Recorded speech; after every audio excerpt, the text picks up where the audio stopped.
please subscribe and don't forget to press the bell icon to get notified whenever we upload a new video. In the next 30 minutes, but first let's talk about the top story this evening. Tax us more. That is the message from top executives of India Inc. to the finance minister just 2 days before the union budget is set to be tabled. CNBC TV18 in partnership with KPMG has carried out an extensive pre-budget survey across India Inc. Nearly 300 senior finance professionals from over 15 sectors were polled with questions on their budget expectation. Now, the results are revealing, to say the least. Here is the biggest revelation. 74% of CEOs are supporting additional measures on ultra-high income earners. Now, this is basically those who earn more than 5 crore rupees per annum. Only 26% are against any such measures. There is already a 15% surcharge on those earning more than 1 crore rupees.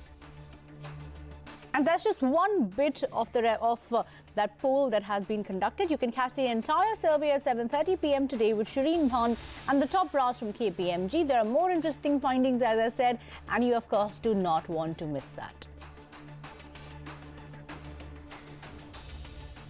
But more on the Indian economy. A day after the release of the economic survey, Shireen today caught up with the chief economic advisor, Arvind Subramanian. The CEA told her that the government believes in fiscal consolidation for its own sake and not for rating agencies. That interview is coming up as well at 5:30 p.m. today. So another thing that you need to keep a watch out for. So that's at 5:30, but for now, let's get the day's trading action. Dragged by weak global cues, Dalal Street witnessed some profit booking and decline today. So the Nifty ended just shy of 11,050 mark. That Sensex also lost over 250 points to close just above the 36,000 level. Mid-caps with high debt saw a bigger fall. So that index ended with cuts of about 4/5%. Bank Nifty also followed suit, ending more than 200 points in the red. Anuj Singhal joins in now with a wrap of today's trading action. Anuj, you know, it's a run up to the budget. Does it seem like consolidation is setting in pre-budget? Well, the markets were dragged by global cues. We had the biggest decline of this year in Dow Jones overnight, and that clearly had the impact. Though having said that, there was no major collapse in the market, and the market anyway has been warning us about the mid-cap side of the market, and that in fact has been underperforming for some time now. So it was no surprise that the mid-cap stocks continue to see a lot of unwinding. OMC stocks rallied though, as crude declined, and also IOC's numbers looked quite strong. In fact, that really was the sector of the day on the index. HP, BP, IOC all doing well. The big stocks were down today, and that was the problem for the market. Reliance, HTFC, Infosys, TCS, Axis Bank, Eicher Motors, all of these stocks were down anywhere between 1 to 3%, and that was enough for the market to fall. The bigger damage, of course, happened in the leverage stocks. So stocks in the F&O space, Wokhart, 9% lower post the numbers. PC Jewelers, down about 7%. Just Dial, down about 6%. Shriram Transport was the other stock which was down. There were 3 or 4 stocks which bucked the trend today. Amber, that had a new listing today. Phenomenal listing for that one, of course. Reliance Communications, after the numbers, that stock was up quite a bit. And LG Balkrishnan Brothers, that stock post the numbers ended at the high point of the day, but that was really just few and far in between. Otherwise, it was a weak day for the market. The problem here is that it's a bull market and it's going through some correction. Is it going to be a tradable correction, or is this going to be just one of those shallow moves and the market moves back? I think we'll find out. Okay, so a bit of a wait and watch till budget actually sets in. Thanks, Anuj, for taking us through that. But let's take a look at how the global markets are faring today. It's been a weak day for the Asian markets. All the major indices have closed in the red on the back of declines seen in the previous Wall Street session. So look at the Nikkei losing about 337 points, Shanghai down about 34 points, and Hang Seng down by about a little more than 1%. So that's as far as the Asian markets is concerned. But let's pull up Europe as well. In Europe, also key indices have opened lower. So take a look at the FTSE down by about 0.5%, DAX losing 59 points, and CAC also down by about 0.3%. So it's basically that the global market decline and consolidation would set into our markets today. But back home, country's largest insurer, Life Insurance Corporation of India, continues to be the lifeline for the central government's divestment target. LIC has invested around 60,000 crore rupees so far in divestment opportunities offered by the government in the current fiscal, very close to the divestment target of 72,500 crore rupees estimated in budget 2017. Here's a quick breakup of the total investments made by LIC so far this fiscal that you can see on your screens. Up to the end of the third quarter, LIC had invested 3 lakh crore rupees in equity and debt. Of this, 2 lakh crore rupees was invested in government securities, while about 40,000 crore rupees was invested in the equity markets. The rest went into disinvestment offers by the government. So that's something that we need to keep a close watch out for. But getting stock specific and talking about the entire insolvency issue, we have 2 stories lined up for you. So first up, and this one's an exclusive, we learned that there's a fresh twist in the Unitech case. According to sources, the government has withdrawn its plea from the NCLT to pursue Unitech takeover. Remember, the Ministry of Corporate Affairs had moved the NCLT to take control of Unitech after alleging mismanagement and diversion of funds by the Unitech board. Ashmit Kumar is here with exclusive details. Ashmit, it's a complete U-turn. So why has the government now changed its stance? Well, indeed, it does happen. It does appear to be, for all effective purposes, a U-turn. The government, as you rightly pointed out, in November of last year had moved the NCLT. The contention of the government at that point was that there appears to be prima facie mismanagement of the company. It had also raised the question of diversion of funds, so serious charge being raised by the government. And on the back of that, in a very rare move, we've only seen this once before in the case of Satyam. This being only the second case where the government moved to take over control in terms of nominating members to the board. The NCLT as well, in fact, had admitted the government's petition in December, had dismissed the board of Unitech, and had allowed room for the government to appoint as many as 10 members to the board of Unitech. Now, that was a move that sparked some concern. Unitech, in fact, raised this question before the Supreme Court as well. The Supreme Court, importantly, had reprimanded the government, saying that we're already seized of the case and that there was no need for the government to have made this move. And in doing so, in December, the Supreme Court had stayed the NCLT proceedings. What we now learn is that the government has gone a step further and has withdrawn the application altogether. The application that was made before the NCLT for taking over of Unitech has been withdrawn altogether. The contention of the government appears to be that the Supreme Court is already seized of the matter, it is already hearing the case, and hence there is no need for alternate remedies to be sought. That's essentially the stance that the government now appears to have taken in a sharp U-turn from its takeover bid in December of last year. Also, we need to keep in mind that even as we speak, the Supreme Court is indeed hearing applications by various home buyers against Unitech. In fact, even as we speak, Sanjay Chandra is currently in jail, is in Bihar. The bail, importantly, has been pegged at 750 crores. Unitech so far has paid up only 18 crore rupees. So that is the broader story. But as of now, the government are doing a sharp U-turn from its earlier position from when it alleged mismanagement and diversion of funds, sought to take over. Now, the government clarifying its position and withdrawing its application altogether. Back to you. Okay, Ashmit, thanks for breaking that up for us. But as I said, here's the second exclusive story.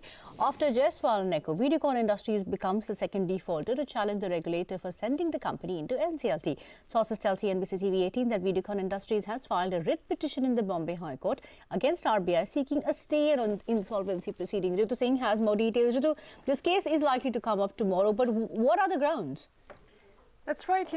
Tomorrow is actually an important day with 2 cases coming up, not just Videocon Industries, but also Jaiswal & Eco, both of which we understand have challenged the Reserve Bank of India for sending them to the NCLT under the Insolvency and Bankruptcy Court proceedings. Now, what we understand is that Videocon is challenging RBI's order for the company to be sent to NCLT or directing banks to send the company to NCLT under the basis of the fact that they claim their business financials were impacted because of a change in an import duty structure and therefore was completely out of their hands. The second thing that the company is arguing is that they had already presented a plan to bankers to repay a portion of that 43,000 crore debt by offering to monetize their land parcels across the country and raising 10,000 crores by doing so, and another 3,000 to 4,000 crores in the year subsequent to that. And that was the plan that was presented, and therefore there was no need for the company to be taken to NCLT. Of course, the RBI lawyers could argue that the company was an NPA for 1 year and was then given another 6 months to find a resolution, but no such resolution was reached, and therefore the banks and the RBI had their right to take the company into the NCLT. But as I said, the hearing is tomorrow, and that is the important day to watch out for. We'll bring you all of the updates from both of these 2 important cases in the RBI's defaulter list. Okay, Ritu, thanks for that. So that is something that we'll be watching for very closely. And that stock was actually in focus right after Ritu broke that story. Let's talk about auto now. India's largest two-wheeler maker, Hero MotoCorp, is set to re-enter the premium motorcycle segment. The auto major has unveiled a new 200cc motorbike, Xtreme 200R. The new bike will take on Bajaj Pulsar 180 and KTM Duke 200. The new offering is expected to hit the markets in the next few months. Going to have a busy Saturday. We'll take a very short break on that note. But up next, what has taken away the shine from Tirupur's textile sector? CNBC TV18 budget caravan travels to the textile export hub to find out just that. Stay tuned.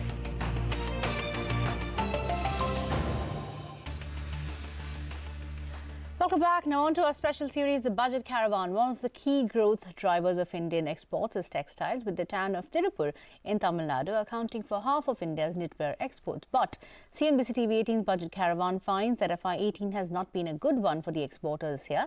They told CNBC TV18's Jude Sanat that the coming year may see a further dent in their fabric unless the finance minister delivers that proverbial stitch in time.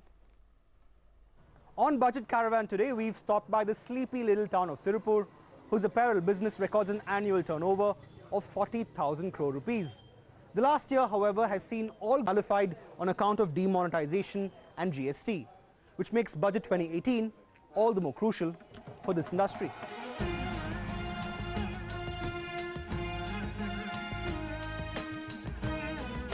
Since July, Tirupur's knitwear exports have been hit thanks to cuts in duty drawbacks and rebates on state levies or ROSLs that exporters enjoyed in the pre-GST era. Under GST, duty drawbacks stand at 2% against the earlier 7.7%, while ROSLs are at 1.7% versus 3.5%. This means competing nations like Bangladesh, Cambodia, Vietnam and Sri Lanka now enjoy a big cost advantage. Adding to the problem is the fact that under GST there is no fibre-neutral policy. So a lower GST rate on cotton means exporters have not been able to capitalize on demand from countries exporting polyester blends or yarn. According to the Indian Textpreneurs Federation or ITF, India accounts for only 4.6% of textile exports to Brazil and to 1% of textile exports to Russia. This disparity in tax rates also means manufacturing is skewed towards cotton, which drives prices even lower. 18% GST for synthetic, 5% for cotton. So raw material stage itself, we are expensive. So many of our manufacturers are not at all attempting those items. So we are focusing only on cotton. We are missing a very, very big buzz in international markets. Apart from increased GST rebates and uniform GST rates for all fibers, the textile export industry in Tirupur says it's time the government took action on a long-pending demand, a free trade agreement with the European Union. One other demand is for avenues to provide better skilling of its workers. Players say a 130 crore rupees skilling package could help bring down the annual wastage from the current 4 to 7%, meaning more revenues and thus more taxes. 3% out of 40,000 crore is 1,200 crore it works out.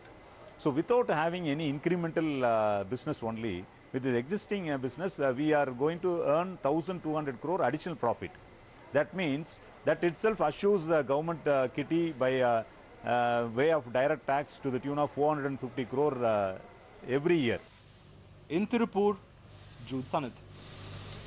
Okay, so that is the reality on ground as far as Tirupur is concerned. Time for another quick break. But up next, PM Modi's pet project.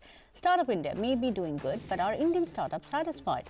CNBC TV18's Budget Caravan spoke to the startup community in Hyderabad to find out their key expectations from the finance minister.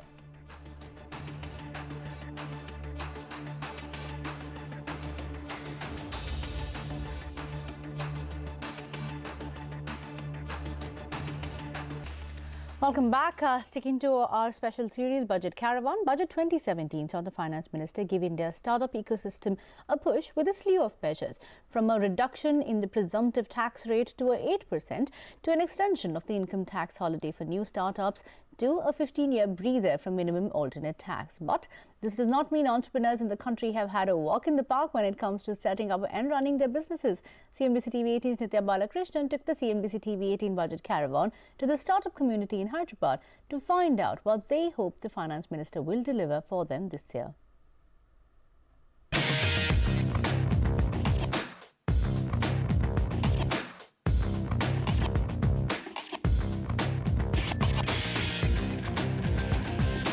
Thirty-seven-year-old Kirti Kumar Jain founded fintech firm Anytime Loan in 2014.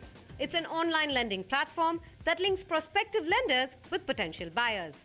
We are India's #1 on-demand peer-to-peer lending platform. As the name suggests, on-demand, we are a paperless, contactless, presence-less system wherein anyone across the country can avail instant loan 24/7, 365 days. But for 39 months after breathing life into his business idea, Kirti Kumar struggled to raise Series A funding.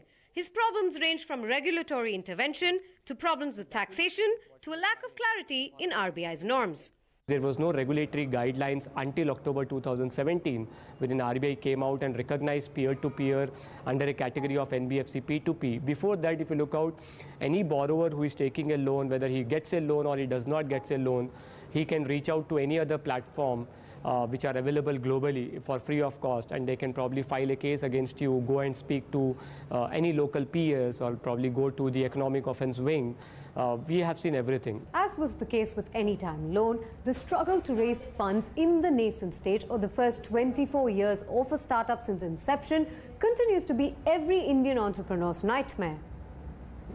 Despite the measures announced in Budget 2017 to make life easier for startups, 70% of the over $10 billion in funding that have come into the Indian startup space have gone directly to the top 10 unicorns. So while established names like Flipkart, Ola, Paytm and Oyo Rooms have been raking in the moolah, seed stage entrepreneurs have not been so lucky. Data from NASSCOM points to an even more worrying trend, that nascent funding dropped to $245 million in 2017 against $374 million in 2016, and that almost every second startup has been forced to shut shop even before reaching the seed funding stage.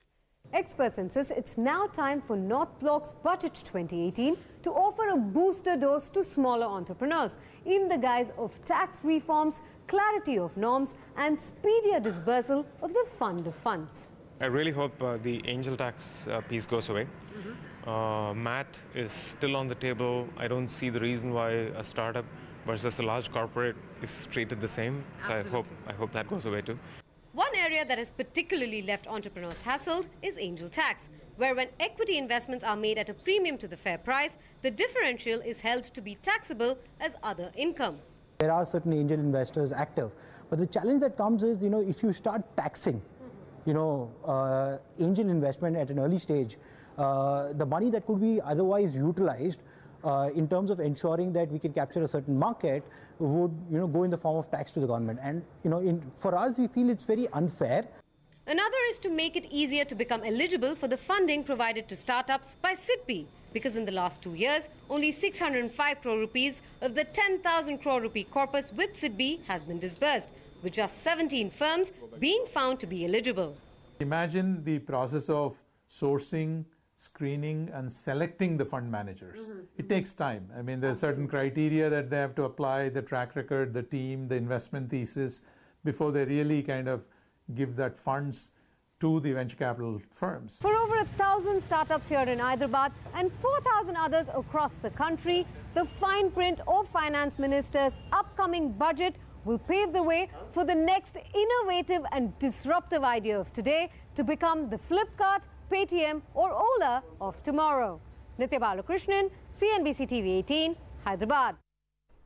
And with that, it's a wrap on this edition of After the Bell. Thank you so much for watching. Stay tuned to CNBC TV18. Markets Today Talkback will take all the market action forward and give you a wrap of what you need to know for tomorrow's trade on the other side of this very short break.